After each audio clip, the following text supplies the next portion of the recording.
How can you manage fear of pain from exercises linked to past injuries? Today I'm answering a really common question because we train so many people that have had past injuries, and eventually people are coming back to, we go through a rehab process, we make them stronger, we make them more flexible, we get them more confident with the training, but eventually the time comes where they are returning to the exact exercises that caused them pain in the first place. So this fear of re-injuring yourself, this fear of the pain coming back, it's very, very real for a lot of people. And today I'm going to be answering a question from one of my UMS online coaching tribe members, Ali.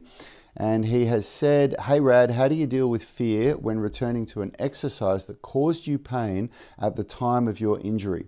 Hanging would lock up my shoulder and hurt so much, but now thank God it doesn't. However, in the back of mind, I still have the fear that during scap pulls or passive hanging, I might mess up my shoulder and would have to start from ground zero again. I'm so aware of any potential pain that could occur that it sometimes feels like I'm imagining pain in my shoulder.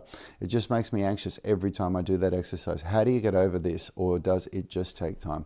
So it's a really good question, and I'm going to share my experience and how I managed it and how I've helped thousands of others manage it around the world. So before I do that, of course, the boring stuff of all my live streams, I have to talk about my sponsors, and I have to remind you to subscribe. If you're watching on YouTube and you haven't subscribed yet, please take a moment, hit that subscribe button. It does a huge amount for our channel, really helps us grow, helps the algorithm know that this content is worthwhile. And if you are wanting to really maximize your training, optimize your results, and you're going to the gym a lot and you're eating good nutrition and all that stuff, then supplements are a really important part of the development of muscle. And my brother Yanni and I use VPA Australia. They are the highest quality supplements, really, really good stuff at a great price. And you can go and get a great discount if you use the code RAD10, that's RAD10 at checkout. They're the supplements that I've used. I've been using them and trusting them for well over a decade now. So it just made sense that when we were starting to get contacted by supplement companies as we grew on social media and they all wanted to throw brand deals at us, we went with the company that we already trust. We didn't go with the company that was just throwing us a truckload of cash. So if you want to check them out, go to vpa.com.au. And if you're overseas and you want to get a flat shipping rate, tell them that I sent you. Cool. All right, let's get into the content. So I've had several injuries where this has been a concern for me. I've had, early on in my years when I was 21, the first traumatic injury that I had, and the only injury that I've had surgery for, was a fully torn, a Lisfranc ligament in my right foot. It's the ligament that holds the big toe onto the second toe. So this is where your toes end, the skin, but they're still individual digits like fingers right up to where the ankles are before they're... So it still looks the same as your hand when you look at an x-ray, even though the skin is there. They still look like individual, fingers. And right there at that point on my foot, that's where the ligament tore, and it was a complete tear, so it was fully ruptured.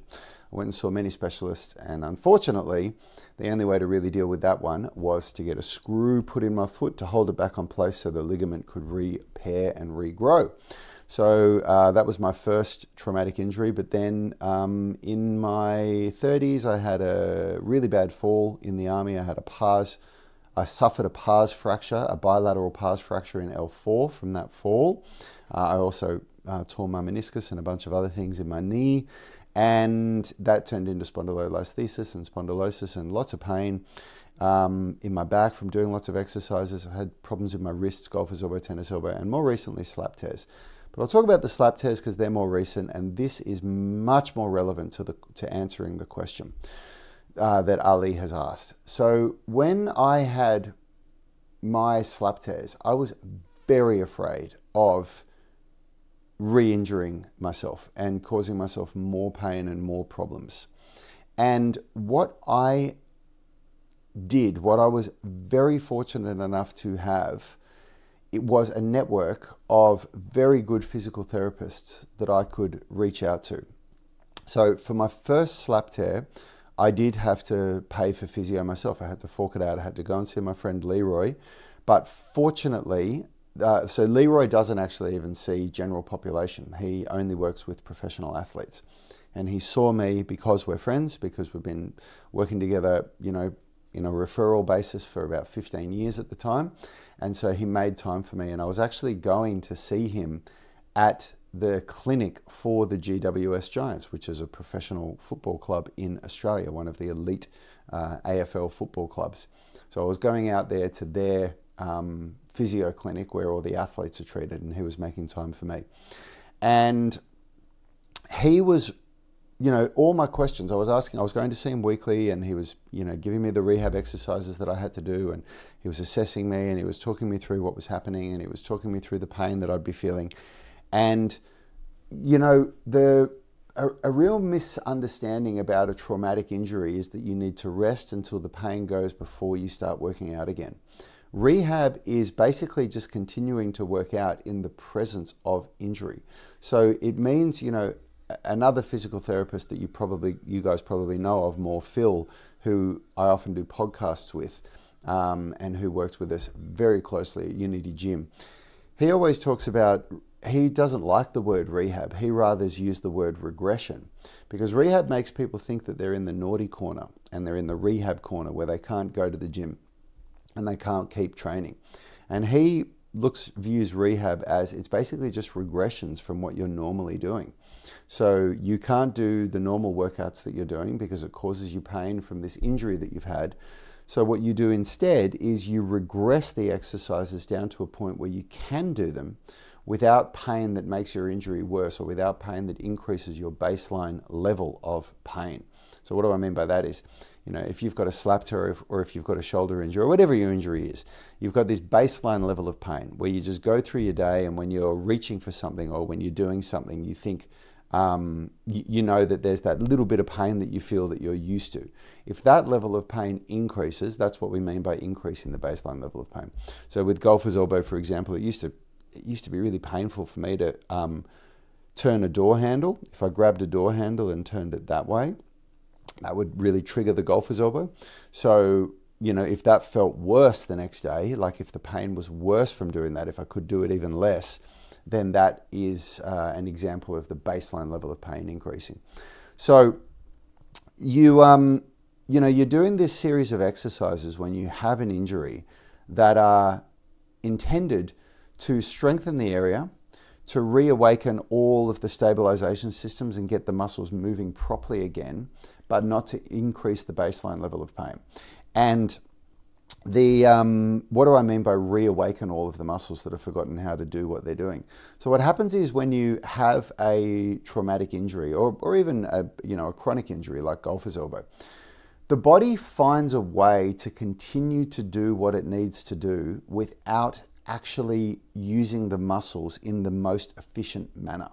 So in the case of a slap tear or a traumatic shoulder injury, like when you reach up here and you get shoulder impingement, and it causes you this really sharp shooting pain. You know, if you try and reach your arm past here, you get this sharp pain in the front of your shoulder and you're like, and you can't do it. So what the shoulder does is it starts to, disengage the scapular stabilizers so that the scapula comes up like this and you don't get as much movement in the glenohumeral joint. So more movement is coming from dysfunction in the scapula like this. And then all of a sudden you're not getting that much pain anymore, but your shoulder is moving in a very dysfunctional way. And so it allows you to go through day-to-day activities like putting on your shirt or reaching into the higher shelves without feeling pain, and you start to think that your shoulder's getting better. But what happens is, over time, the muscle systems forget how to do their job properly. And Leroy, a world-class physical therapist, it's really funny when you work with these world-class guys, they actually use less and less correct terminology. They use more layman's terms. It's really funny. And Leroy used to just say to me, he'd go, we need to strengthen these guys, and these guys, and he'd just touch the muscles on me. And of course I knew which ones he was talking about. And he'd say, these guys have forgotten how to do their job. They've gone to sleep, so we need to reawaken them and, get them doing their job again. Because basically, that's exactly what's happened. And then when you go back to doing the gym and you start trying to lift weights, you notice this massive reduction in strength because your body isn't using the weights correctly. You're not moving the weight correctly. It's not moving its muscles efficiently. It's not using its muscles efficiently to create correct movement. You notice this lack of strength. You notice pain returning, blah, blah, blah. So I'm digressing a bit here, but it's relevant to the story here. So the idea of rehabilitation in its early days, it's not, you've got to stop from going to the gym. It's that you need to do exercises that remind the body how to do the movements correctly and how to use the muscles the way that they're meant to be done. And so often in the earlier phases of rehab, the amount of weight that you're lifting or the exercises that you're doing feels so light that compared to it being what you're used to doing, where you're used to doing like bench pressing and shoulder pressing and pull-ups, whatever it is you're used to doing, you think, how could this possibly be doing anything to my body? But it is. It's re-strengthening the neuromuscular connection between your brain and the muscles, basically reminding the body of how to do this stuff again. So you do that stuff, you're pain-free, you're doing all these things that you're trusting the process. Oh, well, I was doing all these things. We'll go back to my story where I'm trusting the process. And then eventually I'm getting told, let's start doing I remember the day because there was a point came where when my pain got low enough with the slap tear rehab in the first shoulder that I wasn't going to see Leroy anymore because it was a massive trek for me. I had to get out to Homebush from North Sydney, which was a long time there and back. And so I just started working with Phil in the gym. And eventually Phil said to me, okay, let's start doing some behind the head shoulder pressing. And I was like, behind the head shoulder pressing? Are you kidding me? Like I can't even get my arms into that position, and only a couple of months ago it was hurting me too much to pull my arms up here, and all I've been doing is pressing here. And this is where this fear of pain came in. And Phil talked me through it. He said, I understand that, but we have to start to test your range of motion, and we have to start bringing your shoulder back towards its full function. Otherwise, you're going to get locked in this area where there'll be this zone of safety that you feel, and your shoulder will never return to full function and full range of motion before, because you have always kept it in this outside of that circle of fear. You've never explored into that circle of where you fear of what may happen. So I trusted him. I started doing behind the head shoulder press, and we started with an empty bar, so there was no weight on it. I might have even started with a dowel rod, just with doing the movement. I can't exactly remember, but either way, it depends on how strong you are and how much pain you feel. And the rate that this would all happen for you is completely dependent on how strong you were before the injury, and how capable you were before the injury. So people ask me, how long is this going to take for me to heal? And I can't say, because I don't always know people's baseline level of strength before they had the injury. So there's a lot of factors that determine how quickly this process will happen for you versus what happened for me.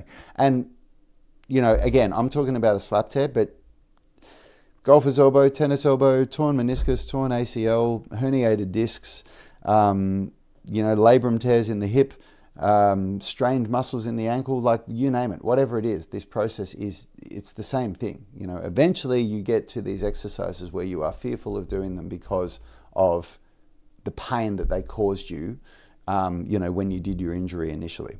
So, I started doing behind the head shoulder press, and it was really uncomfortable at first, but I was talking through with Phil, and he was asking me questions. How does it feel like this? How did that feel? The main question that he kept asking me over and over again was, did it make your pain feel worse the next day? Did the shoulder feel worse the day after? And sometimes it did, but most of the times it didn't. And then he just kept reassuring me. He said, if the baseline level of pain isn't increasing, then you're fine and you're okay to keep going. And this was a really big difference about having very good physical therapists around me, as opposed to the doctors and the surgeons that I saw, because man, do they talk to you differently. And of course, I'm not saying, like, we've got a doctor on the live stream now, Marin. Good morning, Marin. Great to see that you've got some time to watch me on the live stream. So I'm not bundling every single doctor and every single surgeon up into this category, but the majority of them or at least the ones that I've dealt with and that my brother's dealt with and that all of the people that I've worked with have dealt with, use a very, very different kind of language. They use a kind of language like, oh, you'll never be able to return to that kind of activity again because the statistical data says this. And the only way you'll ever experience a real reduction in pain or a return to function is with surgery. A lot of people hear that kind of language. So anyway, good physical therapists that I was working with, very, very different language. They were just smiling at me and going, no, you'll be fine. We'll just keep working through it. We'll keep getting better. And sure enough, there were some moments where some things caused pain. There was even a couple of times where it really caused me a bit of pain and I was like, oh God, what have I done? And again, I was just asked about a bunch of things and the reassuring language that was used was, don't worry, let's just deload it for a little while. You can maybe take a 1 or 2 days break if you want to allow the inflammation to go, and we're going to deload back down a little bit and then work our way up again for it. And so it's always about, managing the range of motion that you're lifting with on any exercise. If we're talking knee injuries and hip or lower back pain, we're going to be using exercises like deadlifts and squats and variations of those exercises to get you back to full function. So we reduce range of motion by doing things like box squats or by doing things like hang deadlifts, or we reduce complexity by doing hip thrusts on the ground. Like there's always ways that you can do this.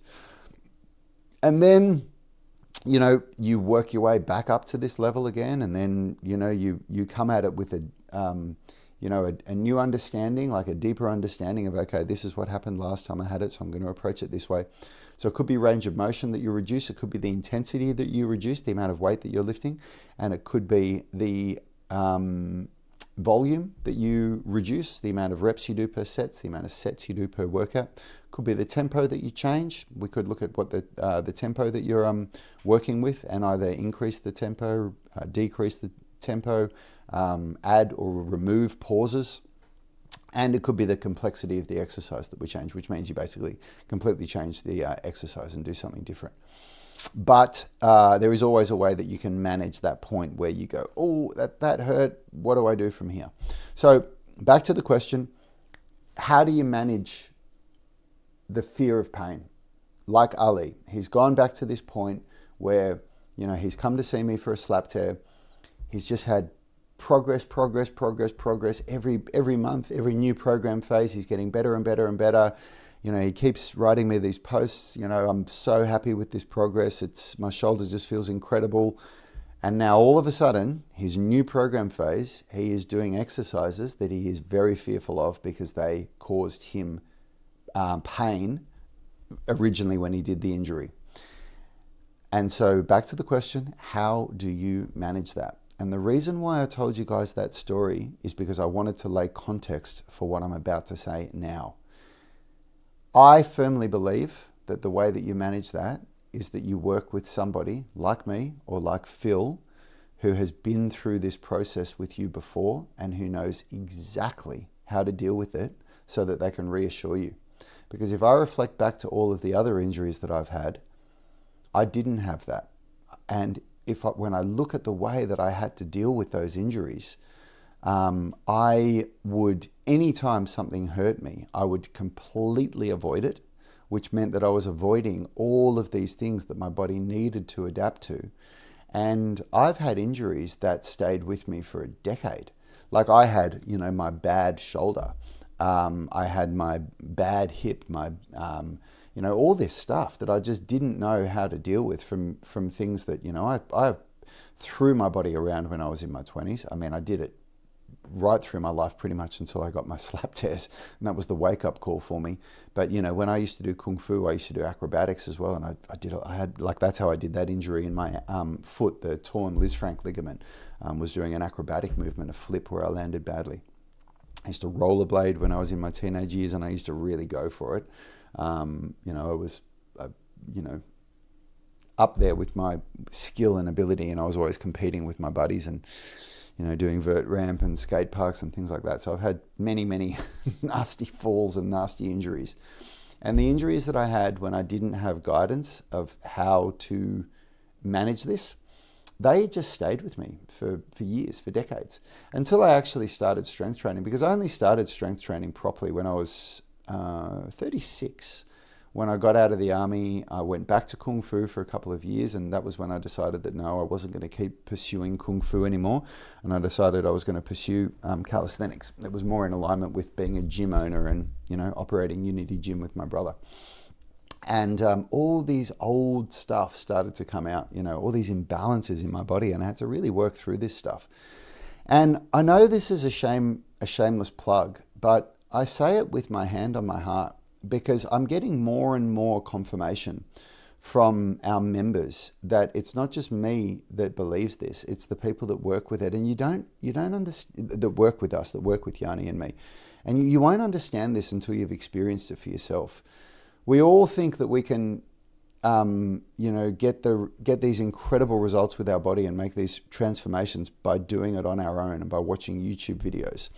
And I have shifted. If you're still watching my content, besides trying to, you know, give people something that gives them value, you know, if you look at my content from 2 years ago and before that, I was doing what every other YouTuber is doing, which is, you know, you get taught on how to search the algorithm, search for what people are searching for, and then make videos that are trying to hit for what people are searching for, so that it shows up in search feeds and you have more chances of being viewed.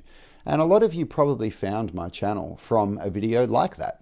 But what I've moved to over the years is putting out content that I really believe, for the right person, is actually going to change their life.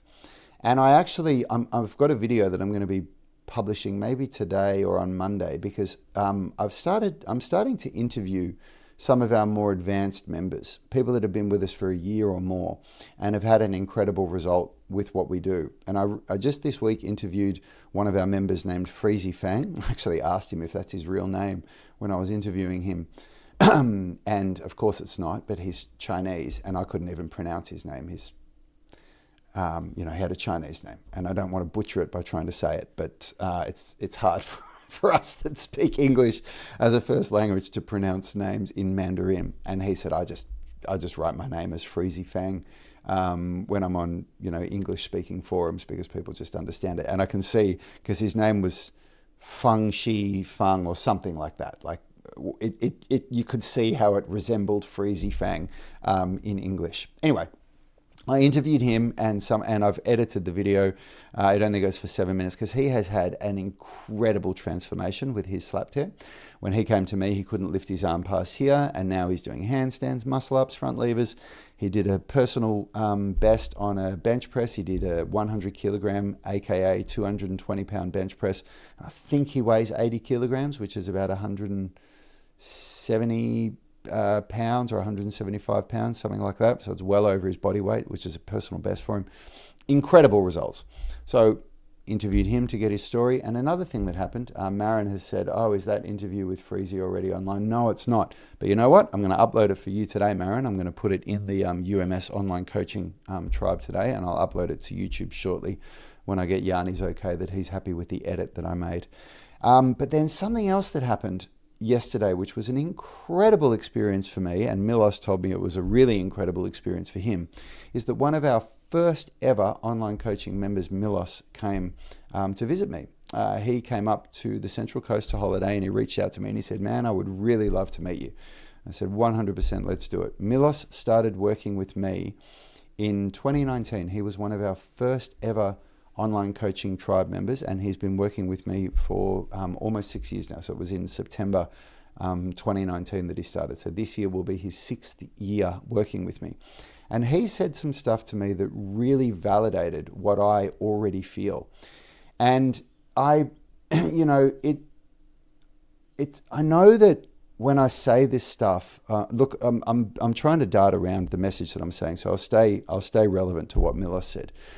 Milos said he talked about the results that he had, and he talked about how, like, I asked him 3 questions. Whenever I interview people, I said, what was the problems that you were having? What was going on in your life that made you want to join the UMS online coaching? What results have you experienced since joining, and what would you say to somebody else that's thinking about joining?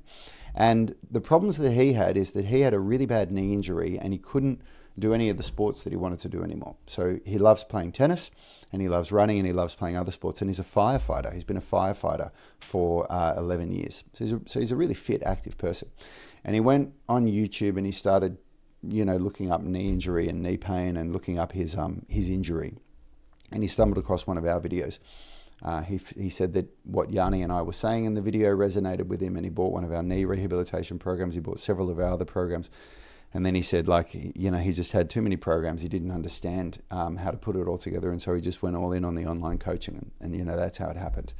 And I asked him where he's at now. Excuse me. And he said, I'm completely pain-free. I have absolutely no pain anymore. I'm going to do everything that I want to be able to do.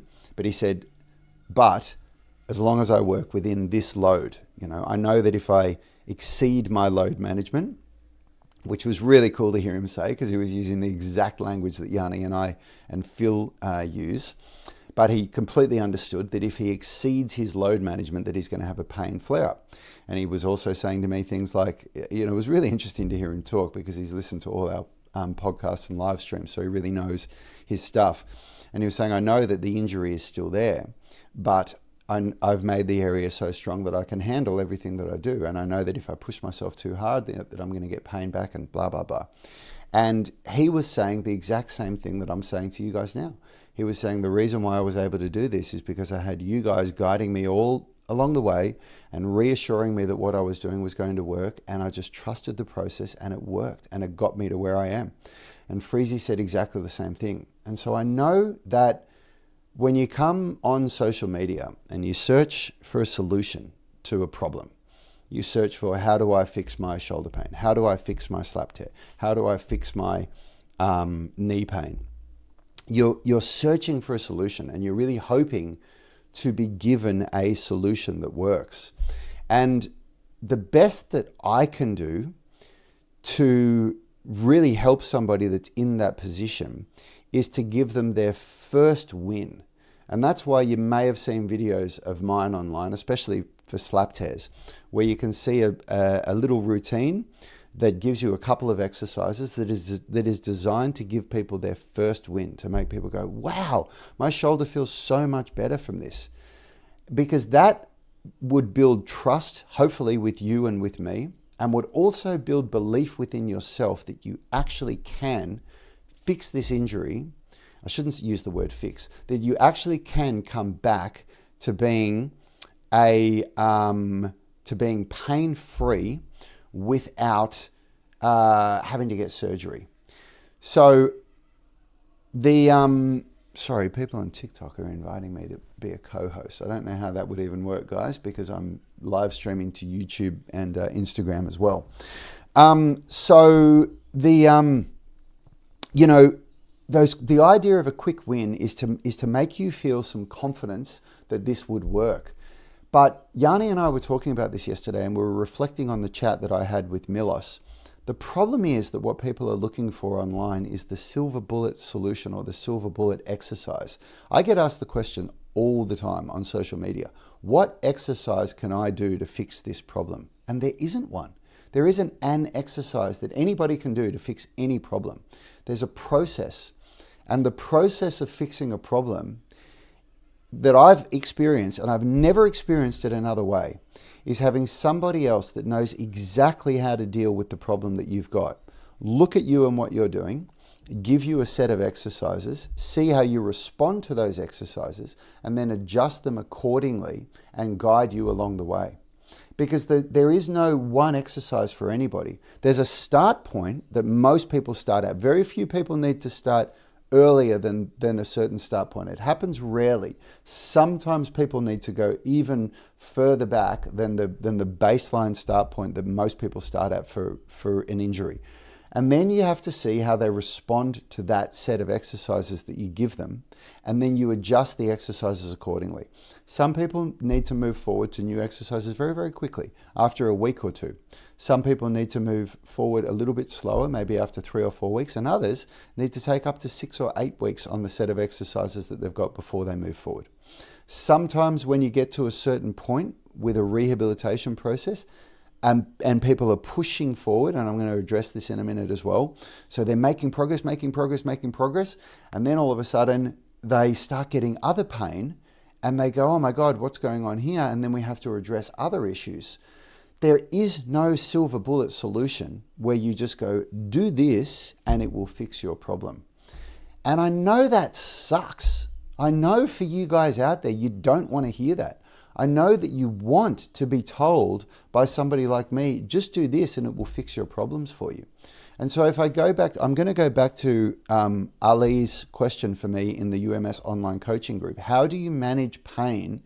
How do you manage the fear of pain with an exercise that caused you pain with your injury initially when you're doing it again? You trust your coach and you do exactly what your coach tells you to do. And you trust that they have your best interest at hand and that they have walked the path that you're walking on before. And you are very, very careful with the way that you train, and you are very smart with the way that you implement the exercises and the program that they've given you. And what that means is, because when you're doing online coaching with me, I'm not there to look at you. So within your own workout, you have to manage the range of motion, the intensity and the volume yourself. So even though your program might say do 3 sets of 8 to 12 reps, if you get to 6 reps and you start feeling pain, stop at 6 reps. Do the amount of reps that you can do without the pain. If you get to the end of the second set and you start feeling pain and you stop, and then you start the third set and even in the first rep you feel pain, stop. Don't do the third set. And then report back to me and tell me how you're feeling. And then we see how that baseline level of pain increases. And it's this constant process of, input and feedback and input and feedback and input and feedback. And that's what you have to do. You have to trust, you have to put your trust in somebody that's walked that walk before you have. And I want to go back to this because this is almost a topic for a different live stream, but it's relevant to what I'm saying here, because I've recently, again, one of our other online coaching tribe members who came to me with a slap tear, and who was making really good progress, every month, better, until one point they got some really sharp pain in their neck. So it was like a different part of the body, and they were just totally confused.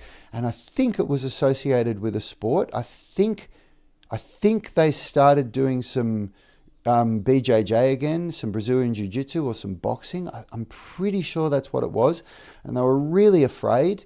And my advice was, I said, listen, we need to know what's going on with your neck. I don't want to just say, hey, keep doing this and keep going forward, because there might be something, more sinister at play here, and it would be negligent of me to say, oh, let's just keep going with this process.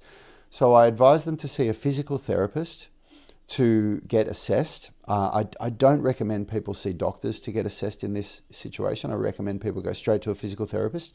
And then the physical therapist gives an assessment. Often they can diagnose without an MRI. In this case, we wanted an MRI.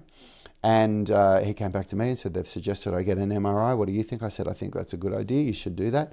And it turned out that there was some pretty nasty stuff going on in his cervical spine. There were things that I haven't actually heard of before that I needed to consult physical therapists and ask about. And, things like, inflammation that was, causing pressure on nerves and things like that. So stuff that we definitely didn't want to just push through and, let's just keep going and see how we're going. And then my advice, so the member was saying to me, they were really distressed and really confused, and they didn't understand what they were doing, and their strength had gone down. They'd regressed on the program that we were doing. And I reassured them by saying this, because this is exactly what I've gone through myself. I said, listen, often what happens is you come to somebody like me because you've got a slap tear, because that's the injury that's been diagnosed, and that's the worst pain that you're feeling. But often what's going on is, because our body is this series of a kinetic chain is all of the joints between force production and force exertion.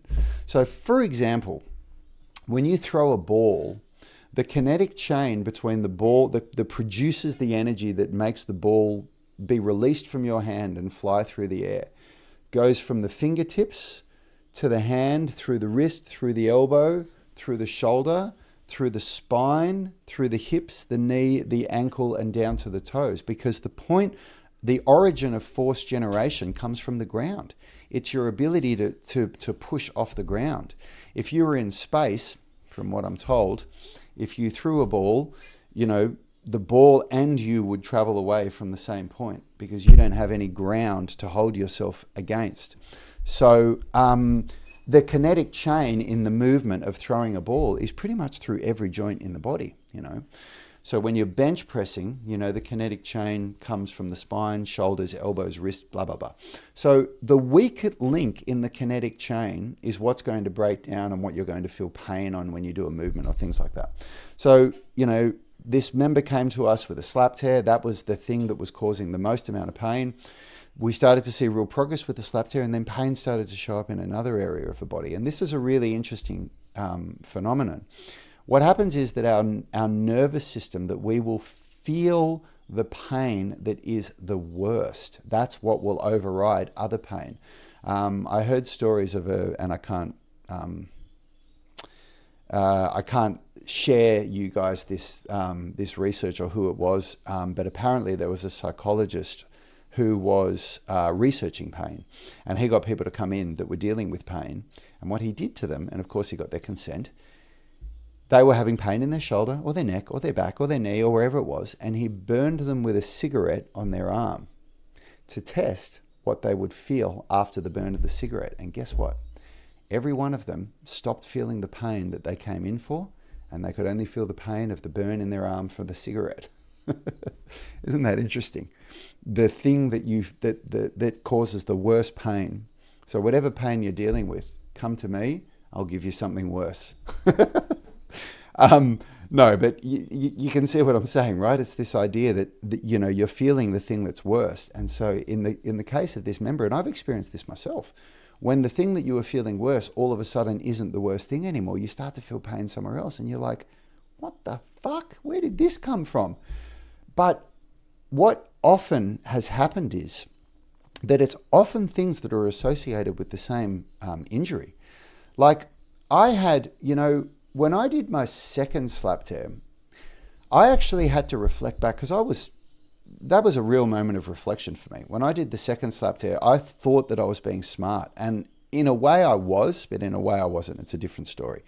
But I actually had to reflect back, and I remembered that when I was about 21, it was actually within the same year that I tore my Lisfranc ligament. It was a year that I was working as a performer, as a stuntman at Fox Studios.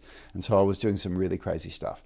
And I did a really bad injury in my shoulder. I was doing one-armed handstand movements that are from capoeira. And, we were really working on this routine, and I was really fatigued. It was a long day of work, and I went for this one more rep, and my shoulder just collapsed. It just gave way, and I got this sharp pain in my shoulder. But I didn't report it. I didn't want to. It was a work injury. I would have been covered by Workplace Cover in Australia, and I would have had all my physio and whatever I needed taken care of. But I didn't want to be that guy, and so I didn't report it, and I kind of just hit it. And I remember for the next 10 years of my life, I had shoulder problems. In martial arts, like my shoulder was really weak. I just couldn't produce power with it. I couldn't do certain movements. And I'm pretty sure that I probably suffered a slap tear back then, and I would have torn some of the rotator cuff muscles as well. So anyway, my point is that, when I did this slap tear again and I was like, oh my God, what happened? I'd forgotten about this traumatic injury and this traumatic accident that I'd had 10 years ago. And a lot of people that are in their 30s and 40s, I think would be in the same category. I think a lot of you guys out there have had a really traumatic injury from many, many, many, many years ago that you've completely forgotten about.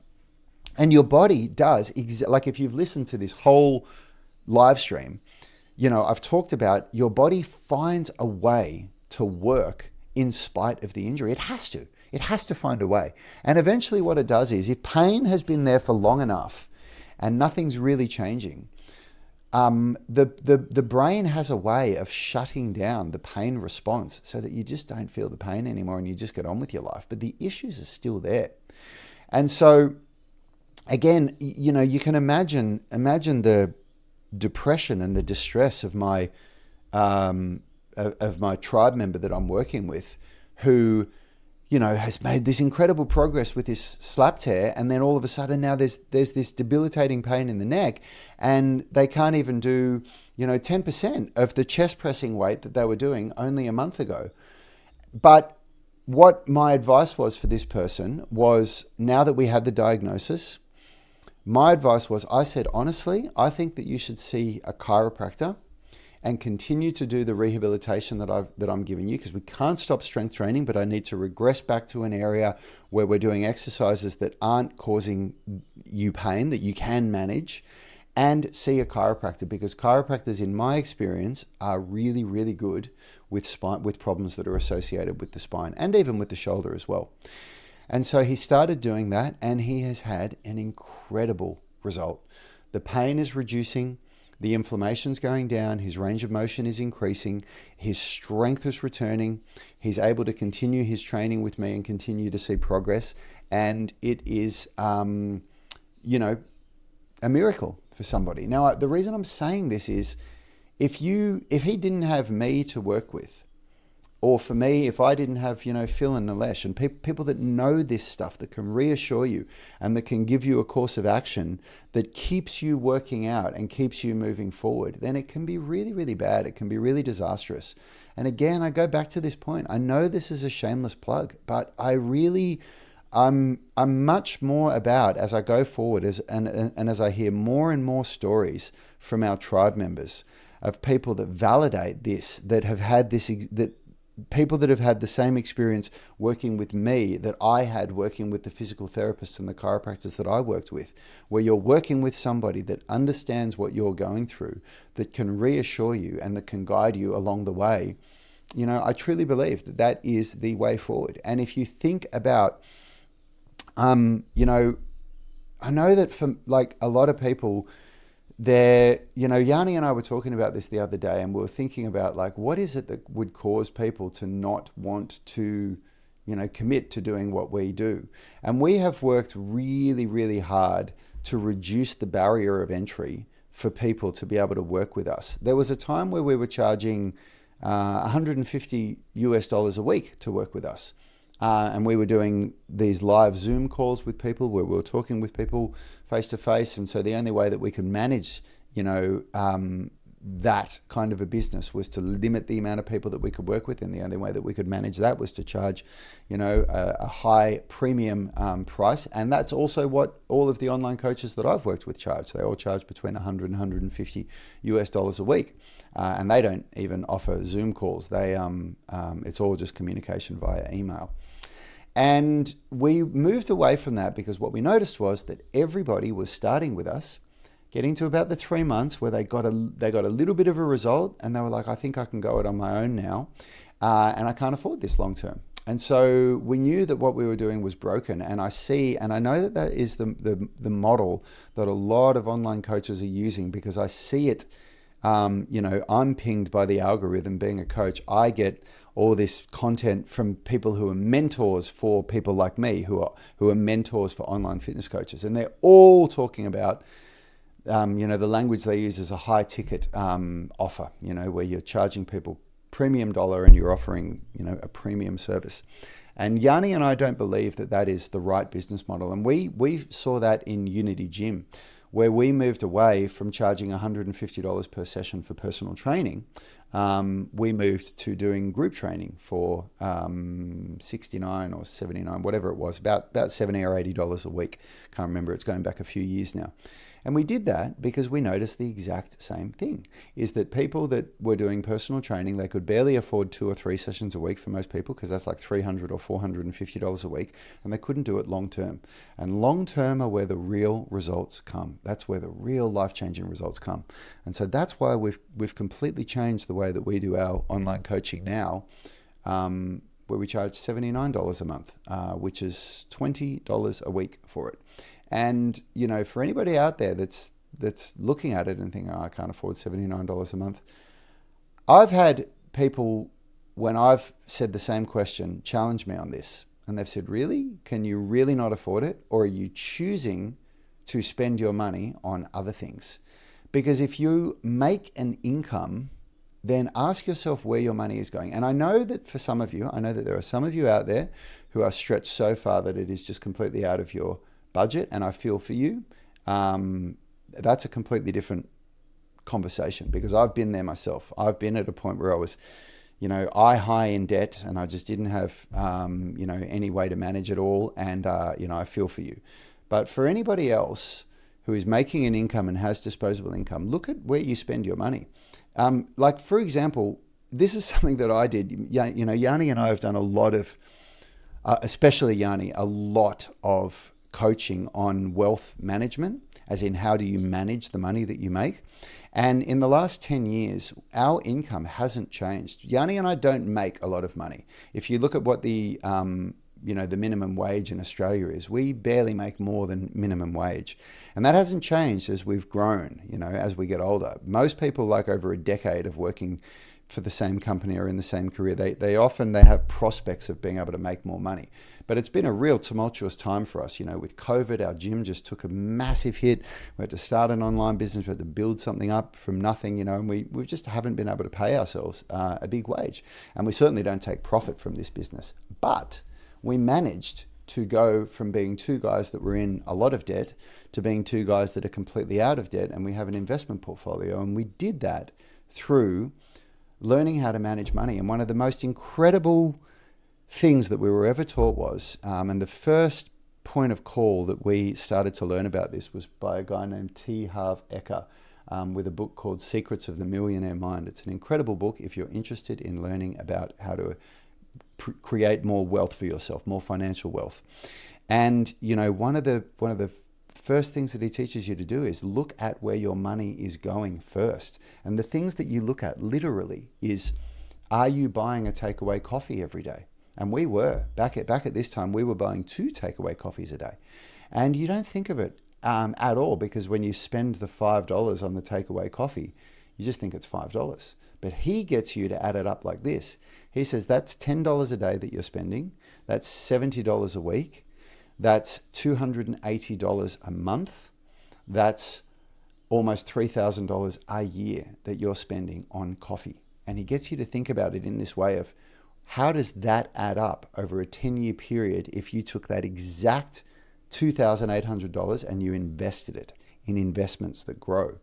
So I'm talking about finances here, but the reason I'm saying this is because because I know that when you hear me say, work with an online coach, work with somebody like me, that's the solution to your problem. You're like, oh, great. Well, I can't afford that. But really look at where your money goes, because I've done this so many times. And then ask yourself, do those coffees that I buy every day, if I look at my life in the next 12 months, how different will my life be if I was able to solve all these problems in my body because I was working with somebody that can guide me to get there? Would my life be better if I did that, or if I had these takeaway coffees? And I hope the answer to that question is really, really clear and really simple, because when I challenged myself like that, Yanni and I just started making our own coffees. I just started not spending the money on that stuff. And there's so many other areas where I had to look at. I was looking at, back then I used to drink alcohol as well. And when I looked at the amount of money that I spent on alcohol, and I was not an alcoholic. I was just somebody that maybe on a Friday night, we'd buy a bottle of wine and we'd share it, or I'd buy a 4-pack or a 6-pack that I'd share with some friends. And a 6-pack of beer in Australia now costs like $30 or something. It's insane. And there's just all these things that you look at and you just think to myself, how much is this serving me? How much is that subscription that I barely use so that I can maybe once in a blue moon log in and watch that? How much is that serving me? Anyway, food for thought. And, I say all of this because I know that for a lot of you, you hear this and you're just really pissed off because you just want to know, what's that silver bullet exercise, or what is that thing that's going to fix my problem? But I don't believe it exists. I've never seen it exist. It is a process, and it's a process that is tailored to every individual. Every individual has a different process. The guys that I work with in the UMS online coaching, none of them know how customized their program is compared to everybody else's, because everybody is communicating with me constantly saying things like, oh, Rad, I'm really struggling to do 4 workouts a week. I've got to do 3, but I need to make sure that I'm still doing this. And I'll go in and customize their program and go, yep, no problem. That's all done for you. And I'm doing that for people constantly all the time. So everybody's having this completely customized experience that's tailored to their needs to make sure that they're always moving forward without getting injured. So I've got some comments here that I have to respond to. Marin has said, Singing Dancing Muscle Man is saying, greetings everybody, I'm just tuning in. Awesome, thank you for joining us, brother. And Marin is saying, I had huge results with the UMS too, even though it was in a different way to what I expected. Yeah, you have, Marin, you've had incredible results. And Marin is saying, chiropractors are very different over here in Germany. Most of the time, very little education and therefore dangerous. Really? What a shame. Look, I know that chiropractors are one of those things where some people have a terrible experience with them.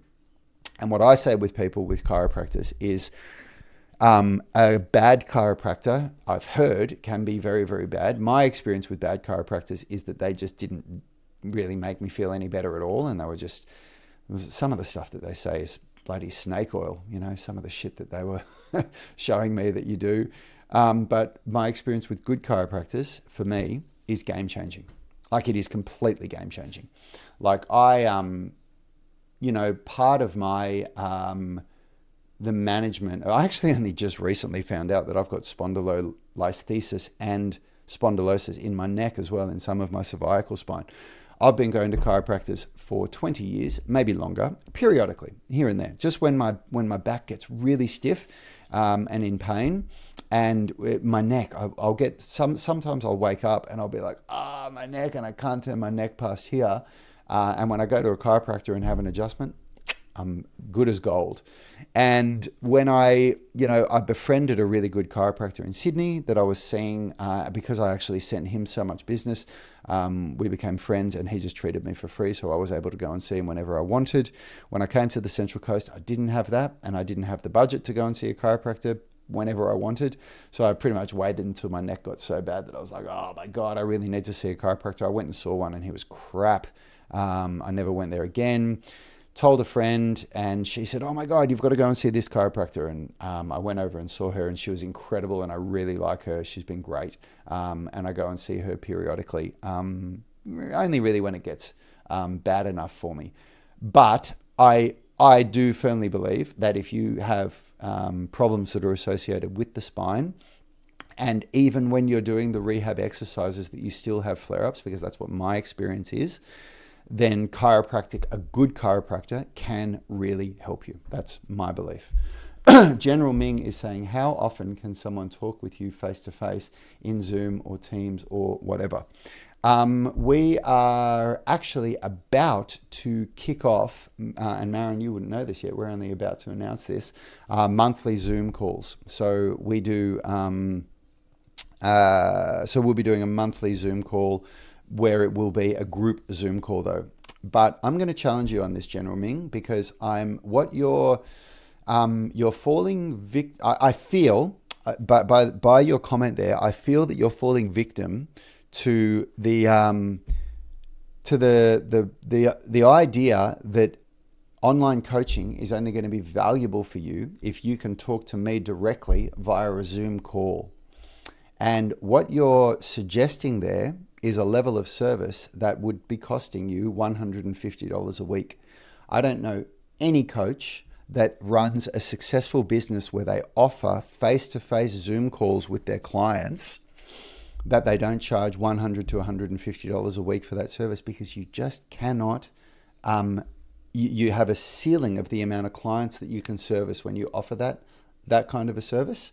And the only way that you can make that a viable business model to be able to put food on the table for your family and make a business that you can grow is to charge that amount of money. And it goes back to the problem of most people can't afford that long term. And long term is where the life-changing results that you're all here come from. It is not from doing short stints that you get. It'd be like, it's like saying, I'm just going to go to the gym for 3 months and I'm going to get the results that I want and then I'm going to stop. It's not how it works. For those of you that are watching my live streams, I'm sure you know that watching that you need to train consistently if you want to maintain your health and fitness. And there will become a time where if you worked with somebody like me, where you would know so much that you wouldn't need coaching anymore if you didn't want to. If you want to sort of stay where you are. But whenever you want to go to the next level, it's coaching that's going to get you there. It's working with somebody that knows it more than you. And so and I'm saying this because General Ming, you've said this before on my streams, where you've asked questions about like, how much direct contact do I get with you? You get as much contact with me as you need, but it's not via Zoom calls, because I would have to charge you more than you could afford long term to be able to offer that service. And we drew a line in the sand and said, we're not going to do that. We're going to offer a service where people can afford it long term.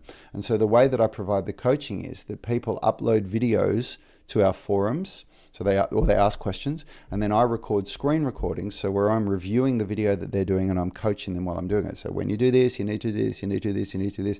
And it gives a very fast feedback loop. Most of the time on Monday to Friday, people will get a video response from me within 24 hours. And over the weekend, they have to wait till Monday because I don't work over the weekends much. I still do a little bit there. And so that is an incredibly powerful experience compared to having to wait for a week or so before you get your scheduled call with your coach. That said, as I said before, we are just about to start doing monthly Zoom group calls where you will be able to talk to me and Yanni and the other tribe members once a month. So that's we're going to launch that either next week or the week after. I have to time it with when Yanni has his kids. Singing Dancing Muscle Man is saying, remember to like the live stream. Yes, please do. And subscribe. If you've made it this far and you find value in this content, please subscribe to my YouTube channel. It really, really does help the algorithm to get our content out there. And I hope you guys got value out of this. I know that this was one of the few live streams where I was really sort of plugging what we do. I really tried to avoid doing this very often, but I think for some of you, you really do need to hear this. I know that, if I go back to my experience, when I started doing strength training and I started doing calisthenics, and I'm a coach, so I know how to write programs. I'm professionally trained and I'd been doing it for, 7 or 8 years when I started calisthenics. And so I tried to learn it all from watching YouTube videos, and my God, was I watching a lot of YouTube videos, and I learned a lot, and I didn't get the results that I should have gotten. I just didn't do it. I didn't have somebody that was able to look at what I was doing, tell me when I was ready to go to the next level, and put the brakes on, in my case, to prevent me from injuring myself, which is what I did. And it wasn't until I started working with a coach that it all came together, and I was able to really have breakthroughs and, achieve much higher levels of strength and muscle development and flexibility than I was ever able to achieve before. So there you go. And so if you've gotten this far and you want to learn more, go to unitygym.com and you can learn more and get started. And we've even got a sweet deal at the moment where you can get $50 off your first month membership if you want. Proud Misfit saying, thank you for all that you share, brother. You are absolutely welcome. Thank you for watching. I appreciate you guys. I appreciate all of you. That was something that Milos actually said to me when he came up yesterday. I'm really excited to share the interview that I did with him, because I also filmed a bunch of me coaching him out in my home gym, and he was having a really cool time. He was saying, it's really cool to be here. I see it all on the live stream all the time. But one of the things that he said to me was, he said, one of the reasons I reached out to you was I wanted to come and let you know how much what you do means to us around the world, because it must be really hard for you. You just sit in your office and you're just talking and you don't really know how much it's changing people. And he said, I really wanted to come up and tell you face to face, like how much it means to me what you do and how much it's changed my life and everything. So that was a really, really cool experience. So Milos, if you're watching, thank you so much, brother. And we're trying to get together today because he's still up here. His two boys are 7 and 9 years old, which is, on either side of the age of my son. And he's right into fishing, and they're going fishing today. And I'm trying to get it together to go fishing with him today. But it's looking like the weather's not very good. So maybe we can do it tomorrow. We'll get together with our families and have a little bit of a fishing expedition. So anyway, I'm looking forward to sharing his story with you because, man, he has an incredible story. He's a refugee from Serbia. He came here when he was 13 years old. He running away from the Serbian and Croatian war, and now he has a family. He's a firefighter in Australia, and he's built an incredible life for himself. It was an incredible story. So I will see you guys all. Marin's saying, if I ever come to Australia one day, I definitely want to thank you in person too. Do it, Marin. I've thought about this because we've had so many people ask about this, and we might do some people were asking recently, you guys should do a retreat, but I might start by, if there's interest, if you guys would want to do it, if there's interest, we'll do it. Maybe we'll do a 1 or a 2 day workshop at a gym in Sydney. And for those of you that are in Australia, you guys could come along to it and work with Yanni and me face to face. And for those of you who are overseas, if anybody wants to come for a holiday in Australia, you could come and do it too. Anyway, look, I hope you guys got something out of this. Thank you so much for your attention. Thank you for your time. It's Friday in Australia, so I won't be on for the next couple of days. Yanni and I are currently working on our content strategy for what we're going to be sharing for the next 12 weeks, and we're really boiling it down to the stuff that can really help you guys, talking about habits, talking about progressive overload, talking about load management, talking about periodization, talking about what you need to do to get stronger, what you need to do to get more flexible, the best ways to combine it together, the ways to manage injury, manage pain, all of that stuff. So, we're working on how we're going to deliver that over the next 12 months. So I'm going to have a little bit more structure to what I'm doing in about another week, maybe 2 weeks, I think. So that'll be cool because, I'll sort of take you on a bit of a journey with each of these live streams rather than just sort of turning up with a topic that I'm sort of answering a question to or something like that. Amber is saying, hi Marin, if you ever go to Australia, I want to go to meet you. And Marin's saying, Amber, are you in Australia now? And she's saying, no, but I would plan a trip. There you go. Yeah, look, you guys, it'd be funny if you guys all came to meet each other as well, because you guys are all commenting on each other's posts in the UMS online coaching forums and helping each other. It's pretty cool. Pretty cool little community that we've built here, this online thing. All right, team, thank you so much. I love your work, and I will see you all next week. Have a wonderful weekend. Auf Wiedersehen, Marin. Goodbye, Amber, and goodbye for the rest of you in whatever language you speak. I only know German because my dad's German, and Marin's German. See you guys.